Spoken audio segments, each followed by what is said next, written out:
It's time to share secrets and insights from fellow entrepreneurs. If you're looking to grow or start a business and you're a game changer, then keep listening to Avanti Entrepreneur for great advice from your host, Dave Mamano, America's Entrepreneur Coach.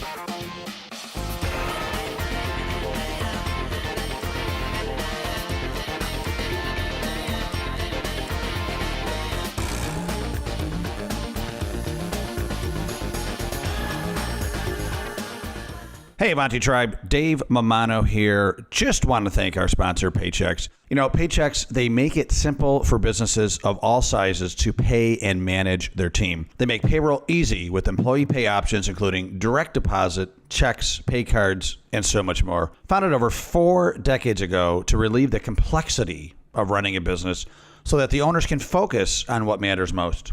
Above all else, and more than any other company, Paychex makes it simple. Visit AvantiEntrepreneurGroup.com. Go to our partner link and check them out. They're offering you a free month of payroll just for giving them a shot as an Avanti Tribe member. Give them a shot, folks. They really help this podcast to be possible. Really appreciate Paychex. Now, enjoy the show. Hey, hello, and welcome to the Avanti Entrepreneur Podcast. I am David Mamano, your host, and we're here to help achievers and business owners and leaders move forward so that they can reach their potential. I do this by interviewing rock star business movers and shakers. Today I have on the show a wonderful friend and a wonderful rock star. Her name is Bea Wray. Bea, welcome to the show. Hey, David. Happy to be here. I am so happy to have you on the show. We've been trying to do this for quite a while, and I'm glad we're going to finally have some magic on the air with your story. So I'm going to read your bio, and then we'll dig in. So Bea Wray has dazzled audiences for 20 years. Speaking about entrepreneurship, leadership, and women in business. She is the author of What Harvard Taught Me, What My Kids Made Me Learn. It's due out December 2018. She is co-founder of the Millennial Women Network, empowering and mentoring women in 24 countries. At the young age of 27, Bea had the title of CEO of a $5 million Silicon Valley company. She has launched several high-tech and non-tech companies. One exit which afforded Bea 6 years off on a resort, bridgeless island, where she dedicated her time to raising 3 children. Bea serves as the founder, mentor, investor, and board member to several companies. She has also served as the executive director of the entrepreneurial nonprofit, The Creative Coast, and was the chair of the ForbesBooks Entrepreneurship Practice Group. She holds an MBA with distinction from Harvard Business School and graduated summa cum laude from Emory University. She is blessed with 3 incredible children. Bea, you know, if I had a microphone, I would drop it right now. I mean, that is fantastic bio. Congratulations. Yeah, well, I am really blessed. I continue to have doors that are open for me, and I walk right through them. Well, yeah, but you have to walk. That's the key. Is you have to walk through them, right? God provides the journey. You have to take the steps, right? So, right. And you know, in really reading your bio, I've known you a little bit here and there for maybe over a year, maybe more. And there's some things on here that I didn't even know about you. So I'm appreciating your modesty. Well, awesome. What was the surprise? Well, I guess I didn't know you lived on an island for, what was it, 6 years? 6 years, yeah. So the island is called Defusky Island. It's the southern tip of South Carolina. And indeed, the way to get there is via ferry. You're never a minute late for the ferry. You're just 59 minutes early for the next one. Very nice. I like that. Great way and so you were raising your kids on the island as well. It is right next to heaven.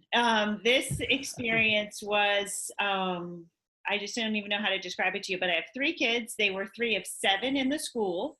17 in the whole school. So every kid got invited to every birthday party. There were 2 classrooms. The way we worked was I had one child who took the bus, call it first or second grade, another child who I rode on my bicycle. I had that Extend-A-Bike. I had the baby in the front, like the front of the bicycle. We would drop the 4-year-old off at preschool, and then we would, on the way home, milk a goat, stop by the tennis court, go watch some dolphins jumping in the water. I mean, and I am not exaggerating. This was typical day. Why did you leave? It does sound like heaven. Well, one, it's a great place for rich people to go broke, and I tried to live that experience. So right. That's is not a sustainable program for too long. Uh, But maybe more importantly, it is a great place while your kids are taking advantage of that school. As soon as 6th, 7th, 8th grade and high school comes along, kids need to get exposure to just more experiences, and the school, you graduate out after 5th grade. And so my daughter was then taking a boat to school, and that didn't work great with our, ballet and different kinds of schedules. So yeah, that's we great. moved to the major metropolitan area of Hilton Head Island, South Carolina. So that wasn't, so tragic either. And now we're in Charleston. So we've had I've lived in places like Boston and Munich and San Francisco. No duds, no duds in my locales as I can see it. Yeah, very good. Well, congratulations. What an adventure your life has been so far, right? Yeah, very much. So we're all curious. Tell us about the journey. So, how did all of this get started? What were some of the first adventures in your life when it comes to business and entrepreneurship? And then, maybe give us the path of where you are today. Well, the real thing is they all started with failures.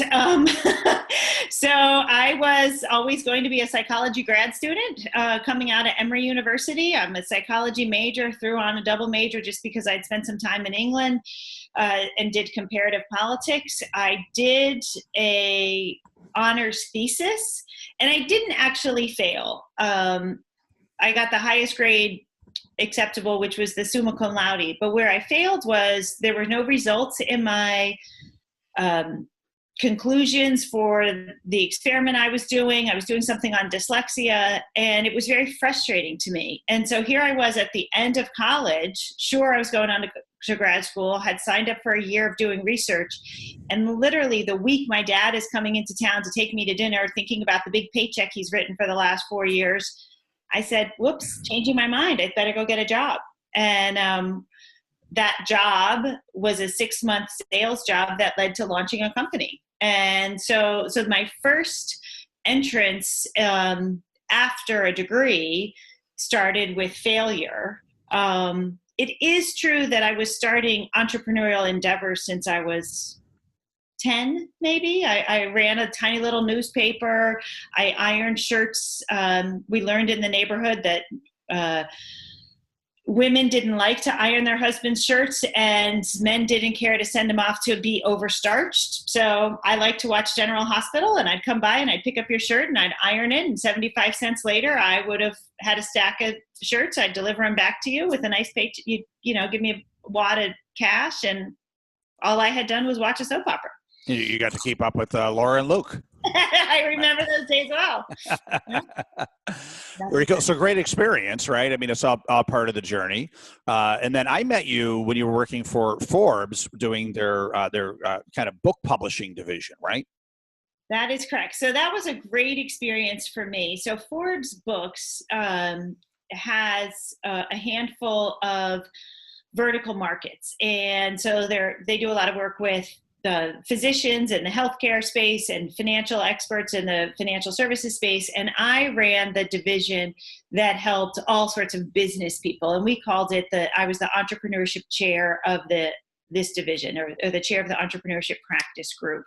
So what that meant is I had the opportunity to speak with leaders literally all over the world, clients from Dubai and Scotland and San Francisco and just anywhere. And these are people who were running $5 to $50 million companies, and they were establishing themselves as thought leaders and launching their usually only one book. They didn't look to be people who were career authors or even loved the experience of writing, which is why they kind of partnered with Forbes. But what they did is they had a unique way of stating their vision, and they wanted a book to articulate that. And so I had the privilege of helping them not only get that book published, but make it successful. And books are rarely successful for the sake of selling the book. They're successful for building the business. And so that was really fun for me because I love to build businesses. And usually we were building their book business, their speaking business, and supporting whatever business they were doing. Could have been a consultancy, could have been a technology company, didn't matter. And as much as I love that experience and I'm very grateful for it, I realized I want to be those people. I don't want to help those people anymore. I had spent 7 years myself writing for a column for a newspaper, doing some blogging. I regularly, for the last 25 years, have been a public speaker, usually as a way of building up whatever company I was founding or is connected to. Same was true with ForbesBooks. I would speak in front of audiences of 900 people or more. And I just decided I'm not getting any younger. Now's the time to go launch that career and work on my own books and work on my own public speaking. And so love what they do there and hope to stay connected in all sorts of ways. I actually talk to them on a regular basis, but I got selfish and said, I want to do it for me, not for everyone else. Very cool. So really building the Bea brand, Yeah. being a thought leader in your expertise, right? So obviously your book coming out, speaking, writing, etc., being on amazing podcasts, right? There you go. That's Thank the you. key. So what is your kind of niche when it comes to being a thought leader? What are you truly helping people with? What is your, I'll say, your superpower when it comes to helping people? Well, my superpower is definitely being a mom. And it's funny that you say that because my sister actually has that like tile in a window in her house, similar to the window where I'm sitting. And it says, my superpower is being a mom. What's yours? Nice. And so that's funny that you would ask the question exactly that way. And what I have found, what I think my gift to people is to say, for me, being a parent was a breakthrough for my career. It wasn't a break from my career. Turns out business is done with people. You probably already knew that, or you wouldn't be interviewing people on your awesome podcast and where people are listening to it. But people skills matter, relationship skills matter. Breaking that down and experiencing how to hone those skills makes a difference. And my world, what I learned is there's no greater way to hone and be attuned to what someone's thinking. What are they questioning? What do they need to hear from me? How do I need to state this vision? The best way that I learned the power of those skills was to be a parent. And so this book and so much of what I talk about is those skills and parlaying. Sometimes it's a situation that we had in our home, and sometimes it's watching my son play basketball and seeing the strategic implications of that and parlaying that into business. I can give you an example if you like. I would love it. So I raised a 6'2" high school junior at the time. His dad was the state championship basketball player in Rochester, New York, a place you know and sit, and was the MVP on that Allendale Columbia team. So just to give a plug for the Rochester town. Thank you. Sure. So, but my son was always the tall guy at a young age. And so there's so many strategic things as a mom you're thinking about, which is, well, gosh, if he's only going to grow to 6'3" or 6'4", that's great when you're young, but that's not going to get you maybe even to high school basketball where you want. It's definitely not going to get you to college basketball if the only skill you have is sitting under the boards and sitting under the boards and sitting under the boards. So there was a lot of thinking through strategically, how do you do what you're supposed to do for this team, but become who you want to be for your future. And and I have a whole chapter on that because that's what we're doing in HR in corporations all along the way. How do we use the skills you've built, but make sure you grow and have the skills for tomorrow? And there's a long process. And if your company doesn't do a good job of thinking about people in that way, well, our companies aren't going to grow in the ways that we need to, and we're going to have too much turnover and churn, and that's just really expensive. Yep. Very good. So that's great that you took your personal superpower and turned it into your professional superpower. Thank you. That's Yeah. awesome. And what's amazing is therefore then people can understand it, right? I mean, to stick with the basketball analogy, the other thing that happened with this particular son is all of his buddies can take an outside shot. But at the time, his outside shot stunk. And the reason is his outside shot, if he missed it, it cost the turnover because no one was under the boards to grab the rebound. His buddies took an outside shot. There was no penalty. He grabbed it, put it up. It's 2 points. So they always were encouraged, take the outside shot. It's just as good as a pass. Robert will grab it, stick it up there. So what I learned is there's people in companies who allow us to take the outside shot. There are people in companies who allow us to take risks. There are often people who have skill sets in different areas. In one company, we were changing the entire way the company worked.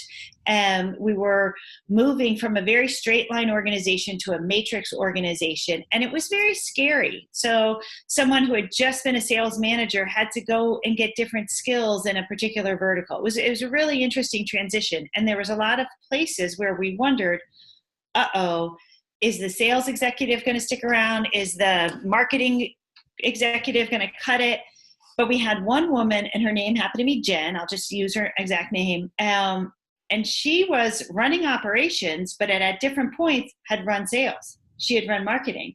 And I said, Jen, you are my Robert. You are allowing us to take this outside shot, this major risk. We're going for 3-pointers here because you are mitigating our risk here. And turns out it was a very successful time. She didn't have to replace any one of those executives, but she plugged in where there were weaknesses as they made those transitions. And I could have never articulated that to her if I hadn't been paying attention to what was happening with my family. Yeah, great story. Great story. I love it. Well, it's ringing a home for me a little bit because, so I'm 5'9" on a good day with the afro, and I was 5'9" in 5th grade. Like I just stopped growing. Got it. Yeah. So I was center of the basketball team up until about 5th grade, right? By 7th, 8th, 9th grade, I wasn't making the team anymore. Right. And and I have a great story. So 9th grade, I tried out for the team. The Coach Schultz, remember his name. So I made it to the final day of tryouts, and he took me aside. He goes, Dave, I'm really sorry. We're going to have to cut you. I was so devastated, and I said, "How many people are you keeping?" Because we were really down to not many people left.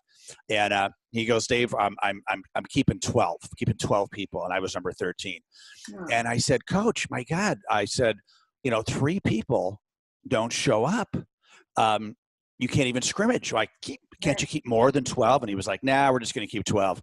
And I was pissed. Right? I'm a little pissed by that. I'm like, all right, if you were going to keep 20 and I didn't make it, I understand, but so close, right? Right. So the story gets better. So years later, right, I'm in business. I have my magazine. It's called Next Step You magazine at the time. And he was a teacher too, right? He was a business teacher. And I get asked to be the keynote speaker at the Monroe County Business Teachers Association annual luncheon. Wow. And I see him there. And so I tell a little bit about the magazine, and then I have to say, I have to give credit to Coach Schultz. Thank you very much. And he's looking at me like, what? And I said, it's because of him. And I told the story how I got cut. I said, it's because of him. I realized that, you know what, I pretty much must have no athletic talent whatsoever. And maybe I should redirect my focus into business, Well, so, that's what we talked about at the beginning of this podcast was failure is how I got into entrepreneurship. It is dictated. So another example was I was in business school and you're allowed to take a language class for free.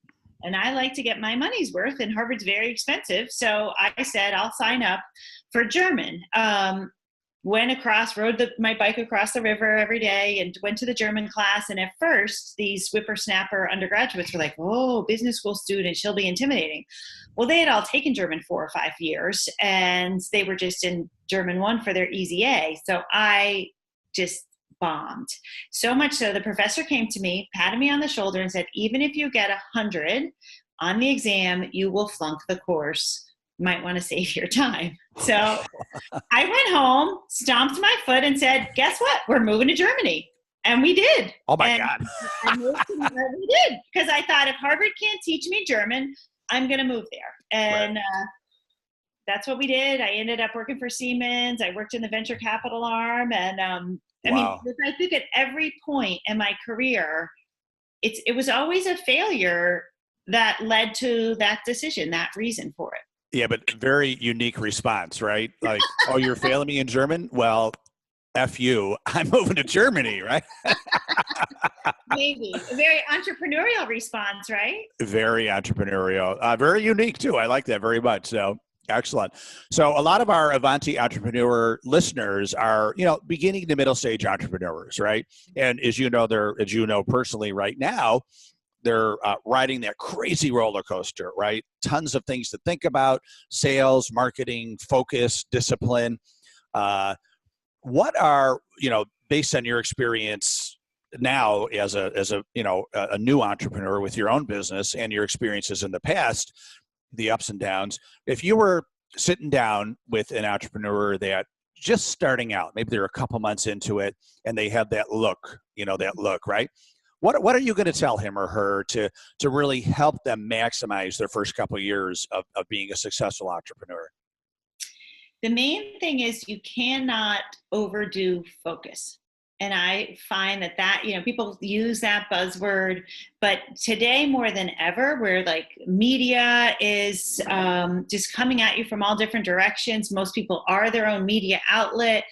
The question you asked me is, what's your specific niche in business? One of the things you're thinking about honing in the focus, even in our conversation in this short period.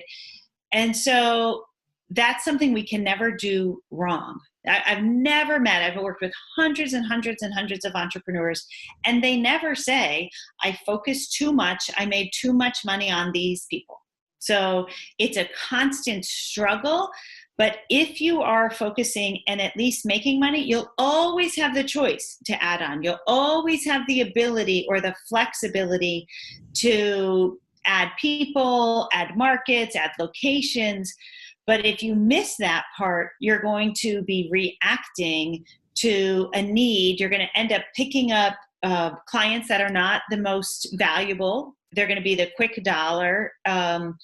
Anyway, and so you really can't get it wrong, too much focus. And it's usually the place I would say is having your core 12 high-paying, very happy clients. And if you've got 12 people that pay you, maybe you're going to have a business with 1,200. I ended up having literally thousands of clients in 14 different countries, but I could have gotten there by just 12 big clients who then licensed a lot of software, because I was in the software licensing business. And so I'm a big fan of 12 different people, knowing them, listening to them, understanding their challenges, and focusing on their needs. And as you grow, they will lead you to the 13th, 14th, and 1300th. But more important, you will grow the wallet share more than the market share. That's I couldn't agree with you more. That is number one, and I think it's so difficult today with texting and phones and social media and email, and people wanting to, and with good intentions, people wanting to meet with you, people wanting to connect you with other people. It's like an onslaught, right? It's like the tsunami of the day starts with trying to distract you, right? Mm-hmm. And my good friend Cameron Harold says, if you have more than 3 priorities in one day, you have none, right? So top, maybe 1 is great, 2 is good, 3 is doable. More than 3, you're going to get distracted, right? And then he said, prioritize the 1, 2, and 3. Don't even look at doing the second priority until you're done with the first. Just focus, right? And another hero of mine, unfortunately, I don't know him yet, but Warren Buffett, he was asked the secret to his success, and it was saying no. And he says he strives to say no 99 out of 100 times, even though he wants to do a lot of the stuff that's presented, but he has a very, focused mission, and he just doesn't allow himself to get off track. So kudos to you. I think that's fantastic advice to stay focused. And as we're all getting more and more ADD with technology, it's more difficult to do, but it's a very good reminder. So thank you for that. Well, sure. And I may have a twist on it that some people wouldn't agree with, which is that when you say yes, really say yes. So you just mentioned the example of people coming to you and they're always introducing you. And I think some people would hear me talk about focus and say, well, I'll just fit really quickly. David wants an introduction to Sue. I'll just send him a real quick introduction. And I would say, no. Actually, turn that down 99% of the time if you're Warren Buffett or if that's what you want to do. But if you are going to make the introduction, actually figure out why.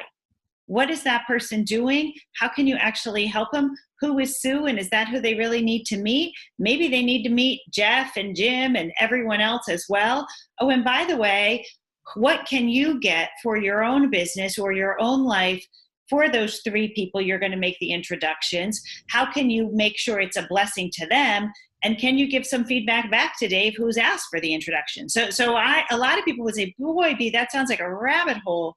But I have found that if I'm going to take my break, so if I am going to accept the distraction, I'm going to actually embrace it. And I'm going to make it worthwhile. And when I say yes, I'm going to really say yes and figure out why I'm doing that. And that has been just such a blessing to me, because that's where those doors really fly open and opportunities happen, where you're not just a centimeter deep, you're digging deep, a couple inches. Yeah, I think that's great. Extra advice, sprinkles on the ice cream there. And it's not saying yes. And I've heard people say this before, but it's got to be like a hell yeah, or don't do it. Right? Yep. Like you want to feel like, hell yeah, I'm in, or let me just not do it. So, hey, Bea, before we wind down, I do like to keep these around a half an hour because of the short attention span of the entrepreneur. If people want to learn more about you, if they want to learn more about you, your book, your services, your content, where do they go? And if they want to get in touch with you, but what is the best way to get in touch with you? Well, thank you. So my name is Bea, B-E-A, last name Wray, W-R-A-Y. Siri calls me Bea Wray, so I try to live up to that every day. I'm Mamino. I'm Mamino from Siri, so yeah. So that's my goal, is to not disappoint Siri. And that's my website. So BeaWray.com. And I'm on LinkedIn and Facebook and Twitter. And I do have a book page for What Harvard Taught Me, But My Kids Made Me Learn.com. So any of those places, the best place to start is firstname.lastname.com. And I would just love to hear from anyone that is in your world and caring about entrepreneurship. Excellent. Yeah, anybody that comes from the Avanti world is a hell yeah. I guarantee it. So. Agreed. And Avanti listeners and viewers, if you do want a personal connection with me, throw me an email, david@davidmamano.com, and I'll be happy to connect you. So Bea, thank you so much for being on the show. Totally appreciate it. And thank you for your time and what you're bringing to the world. And I wish you massive continued success. Same to you, David. Great to see you. Thanks. Thank you. And Avanti listeners, you want to learn more about Avanti, go to AvantiEntrepreneurGroup.com, and we have all of our podcasts there, tons of great information, and you can learn more about our core product, which is our new Avanti peer groups, confidential advisory boards that we could bring to your town, and you could start one, you could join one, so you can learn more about that too at AvantiEntrepreneurGroup.com. Bea, thanks again. Have a great day. Thank you. Bye for now. Thank you for listening. Head over to AvantiEntrepreneurGroup.com for show notes and more helpful advice from entrepreneurs like you. Continue to find your entrepreneurial rhythm at the Avanti Entrepreneur Podcast.